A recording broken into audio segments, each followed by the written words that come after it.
Kembali lagi dengan saya Kali Masada dan hari ini kita akan membahas mengenai bagaimana cara mendapat 10 juta pertama di market kripto. Jadi ketika saya memulai waktu itu dengan modal 30 juta, uang saya itu berlipat ganda lebih dari 7 miliar di market kripto aja. Jadi kalau saya bisa melakukan di market kripto, saya yakin teman-teman itu juga bisa melakukan hal yang sama. Jadi kalau di sini teman-teman pengen tahu caranya gimana sih memperoleh 10 juta pertama di market kripto, teman-teman harus nonton video ini sampai habis.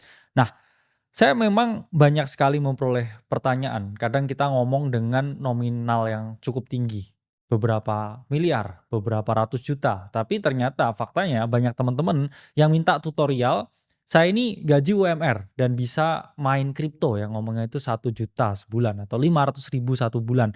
Gimana caranya saya memperoleh 10 juta pertama di market ini? Jadi 10 juta pertama itu kalau teman-teman memiliki plan yang solid dan teman-teman memiliki eksekusi yang konsisten, saya yakin teman-teman itu bisa mencapainya. Ada beberapa hal, ada beberapa tips, ada beberapa poin yang harus teman-teman lakukan. Pertama, ketika teman-teman investasi di kripto, itu harus uang yang dingin.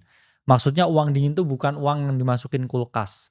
Itu adalah uang yang teman-teman benar-benar siap kehilangan. Mengapa? Karena market kripto itu bisa drop sampai 70%.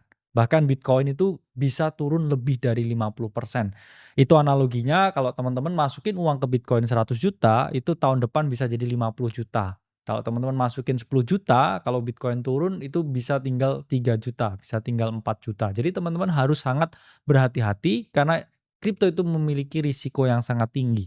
Dua, teman-teman harus mulai dengan modal yang sesuai dengan kemampuan. Jangan sampai teman-teman ini all in, semua hartanya dimasukin ke kripto. Itu langkah yang kurang tepat. Itu adalah langkah yang akan memberikan kita kesengsaraan di kemudian hari. Teman-teman harus paham, pun 30% dari total kekayaan yang liquid ya, itu di kripto itu udah masuknya kategorinya ekstrim.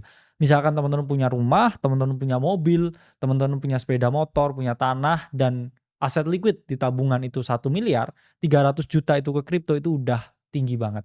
Jadi itu rasio yang mana teman-teman harus waspadai. Jadi teman-teman harus mulai dengan modal yang sesuai dengan kemampuan. 10-30% dari aset liquid. Kalau saya punya tabungan 10 juta gimana? Maksimal teman-teman masuk di kripto itu adalah 3 juta rupiah.